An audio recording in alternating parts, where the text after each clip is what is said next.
Hello friends, welcome my channel. आज के আমি বানাবো পালং পাতার পকোড়া। পালং পাতার পকোড়া বানানোর জন্য আমি নিয়েছি পালং পাতা আর নিয়েছি এখানে আমি বেসন। আমরা ব্যাটারটা কি দিয়ে বানাচ্ছি প্রথমে দেখিয়ে দিচ্ছি আমি আপনাদের।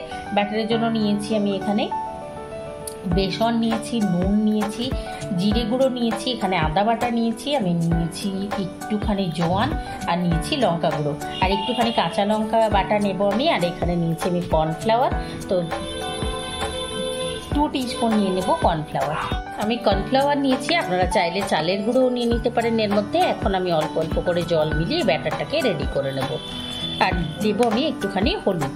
এই দেখুন জলটা মিলিয়ে দিয়েছি, দিয়ে এটাকে আমি এখন ব্যাটারটাকে খুব ভালোভাবে স্মুথ করে নেব। প্রথমে আমরা ব্যাটারটাতে অল্প অল্প করে জল দেব, একবারে পুরো জলটা দিলে এটা পাতলা হয়ে যেতে পারে, যার জন্য আমি এটাকে অল্প অল্প করে জল দিয়ে খুব ভালোভাবে ফেটিয়ে নেব, যাতে ভেতরে কোনো রকম ব্যাটারের ভেতরে লাম্পস না পড়ে। এটাকে স্মুথ করে নিতে হবে। এই দেখুন নিয়ে নিয়েছি আমি হলুদ গুঁড়োটা। এখন আমি এর মধ্যে নিয়ে নিচ্ছি একটুখানি কাঁচা লঙ্কা বাটা। কাঁচা লঙ্কা বাটাটা দিলে কিন্তু খুব ভালো লাগে। আপনারা বাটা না দিয়ে এটাকে থেতো করেও নিতে পারেন, গ্রেট করেও নিতে পারেন, আবার এটাকে একদম পাতলা করে কুচিয়েও নিতে পারেন। হলুদ গুঁড়োটা দিয়েও আমি খুব ভালোভাবে মিশিয়ে নিচ্ছে। হলুদটা ভালোভাবে মিশিয়ে নিয়ে ব্যাটারটাকে সাইডে রেখে দেবো। দিয়ে চলুন আমরা গ্যাসের কাছে যাই। সাদা তেল নিয়েছি, ব্যাটার রেডি করে নেওয়ার পরে সাদা তেলটা নিয়ে নিয়েছি। সাদা তেলটা গরম হতে দিয়েছি। সাদা তেল গরম হয়ে গেলে আমি দেখিয়ে দিচ্ছি আপনাদের। পালং পাতাগুলো আমি নিয়েছি এরকম করে, এগুলোকে ধুয়ে নিয়ে একটা শুকনো টাওয়েল দিয়ে খুব ভালোভাবে মুছে নিয়েছি। এখন আমি এগুলোকে ব্যাটারের মধ্যে কোট করে নিয়ে ভেজে নেব বেগুনির মতন করে।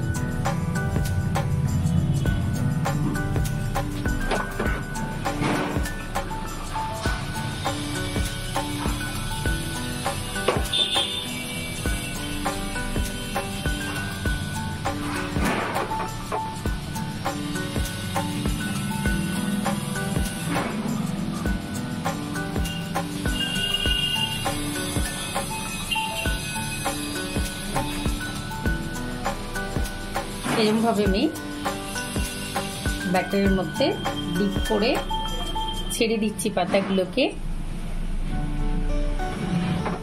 এই দেখুন ব্যাটারে কোট করে আমি দিয়ে দেওয়ার পরে এগুলোকে উল্টে নিচ্ছি। আর গ্যাসের ফ্লেমটা আমি একদম লো রেখেছি। আর তেলটাকে একদম গরম করে নিইনি। সিঙ্গাড়া ভাজার জন্য যেরকম তেল আমরা গরম করে নিই সেই অবস্থায় তেলের মধ্যে আমি এগুলোকে ছেড়ে দিয়েছি। দেখুন কিরকম ডুমো ডুমো হয়ে ফুলে গেছে।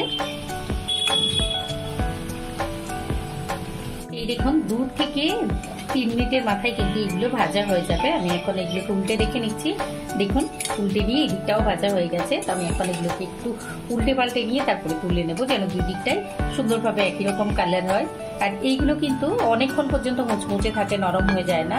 তো আপনারা অবশ্যই এটা ট্রাই করবেন। আমি এরকমভাবে দেখিয়ে দিলাম। আরও একটা পদ্ধতি আমি আপনাদের দেখিয়ে দিচ্ছি পালং পাতার পকোড়া। তো এখন এগুলোকে তুলে নিই, তারপরে আমি দেখিয়ে দিচ্ছি সেকেন্ড পদ্ধতিটা। এখানে নিয়েছি আমি একটা পালং পাতা, এর মধ্যে নিয়ে নিয়েছি আমি একটুখানি আলু সেদ্ধ মাখা। এর মধ্যে আমি একটু গাজর কুচি করে দিয়েছি আলু সেদ্ধটা মাখার সময়। এর মধ্যে দিয়েছি পেঁয়াজ কুচি, লঙ্কা কুচি, আর দিয়েছি আমি এর মধ্যে একটুখানি আদা গ্রেট করে। তো এইটাকে আমি মেখে নিয়েছিলাম প্রথমে খুব ভালোভাবে। এখন এর উপরে পুরের মতো করে আমি এরকম করে ভেতরে দিয়ে এটাকেও ব্যাটারের মধ্যে আমি এরকম করে একটু চেপে দেবো। নিয়ে নিচ্ছি আমি ব্যাটারটা। দেখুন ব্যাটারের মধ্যে এরকম করে কোট করে নেব, নিয়ে এরকম করে দিয়ে ভেজে নেব। আপনারা চাইলে তাড়াহুড়ো করতে না চাইলে প্রথমে আপনারা ব্যাটারগুলো এর ভিতরে করে নিয়ে পুরটা দিয়ে রাখবেন, তারপরে ব্যাটারে ডুবিয়ে একেবারে করে নিতে সুবিধে হবে। আমি এরকমভাবে দিয়ে দেবো 2-3টে একসঙ্গে, যে কটা ভাজা যাবে। এই দেখুন আমি দিয়ে দিয়েছি 4টে এখানে। প্রথমে আমরা যেটা দিয়েছি সেটাকে উল্টে নিচ্ছি।